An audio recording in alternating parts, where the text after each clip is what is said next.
doesn't mean, does it, that you're losing interest in human beings or in animal life? Oh, no, I don't think so, because when I made Pas de Deux, which is a completely human film, I made a whole lot of preliminary tests. In these tests, I discovered all sorts of possibilities, many of which I couldn't use in the final film. So I want to use them in the future. McLaren himself performed in these test sequences.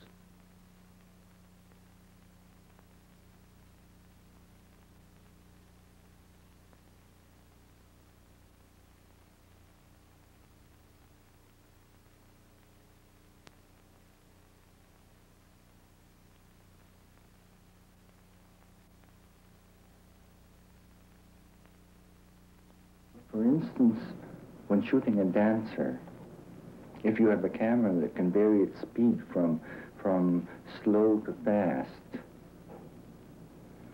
you'll be able to modify and change the movement of the dancer.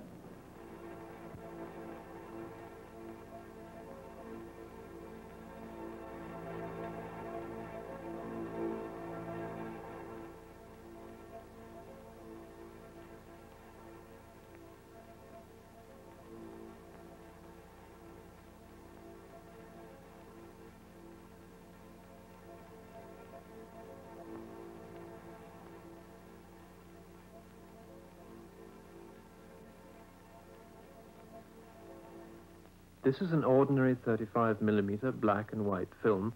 You can easily see the picture area, and over here on the left, 11 times as thin, a soundtrack of light and dark patterns which will convert into sounds in the projector. We're back now where we started from with McLaren's work today. What he's doing is taking this soundtrack, which he composes himself, and multiplying it right across the film, right through the picture area, so that we not only hear the sound, but we see it too. Anything up to 11 times, like this.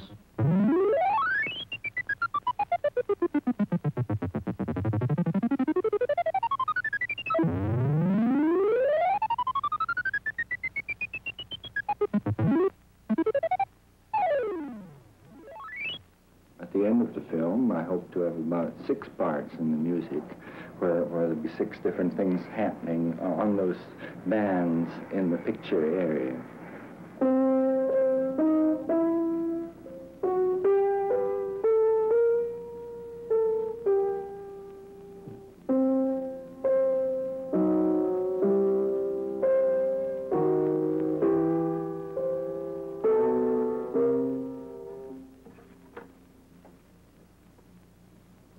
This time I'm starting out with the music. I work it out on the piano. I twiddle away, picking out the patterns. They're not tunes, they're sort of formal patterns. And I notate them. And then I photograph them on this machine here.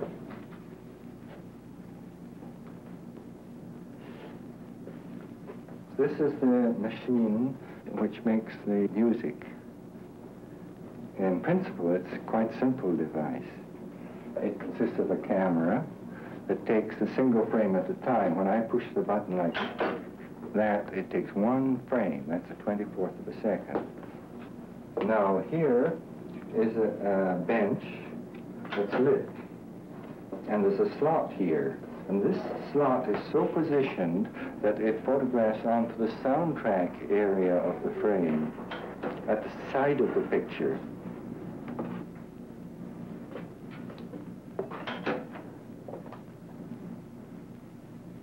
Now, this is my keyboard, which consists of a number of cards.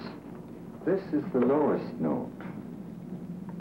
Now, I'll find a note of medium pitch. Looks like that. And the very highest note looks like that, which is a G sharp. There are semitones here in 6 octaves. And I consult my chart and select a particular card, put it in there, and then adjust these levers Because these levers control the width of this slot.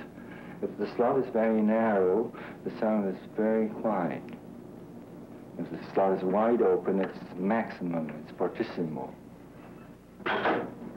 So McLaren too has come full circle. He started out by drawing on film to interpret the spirit and movement of the music, a painter aching to move the shapes, to paint in time.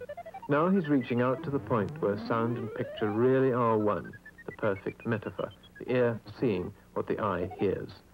But it'll be months before this film's finished. Meanwhile, at least, we have his last complete film, Pas de deux. Here, technical originality has produced a piece of work of great beauty. Here, too, one can find all McLaren's most sustaining themes. Always the effort to match picture and sound in perfect synthesis.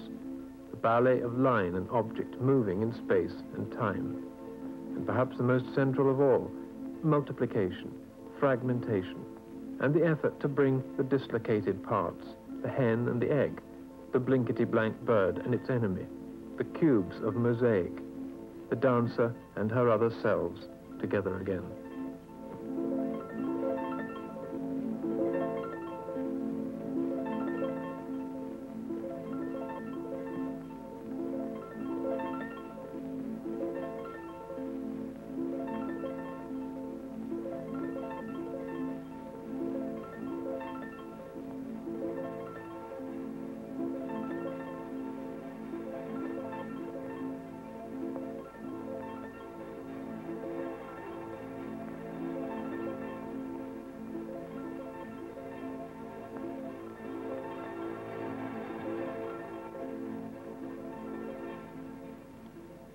Every film, for me, is a kind of a dance.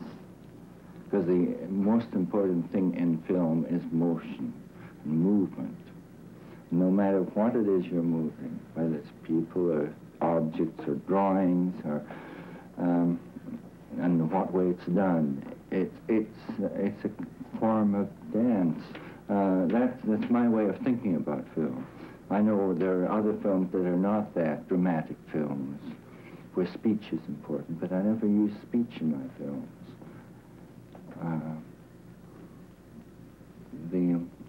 I couldn't. It would be, and I feel it an intrusion of a very alien kind.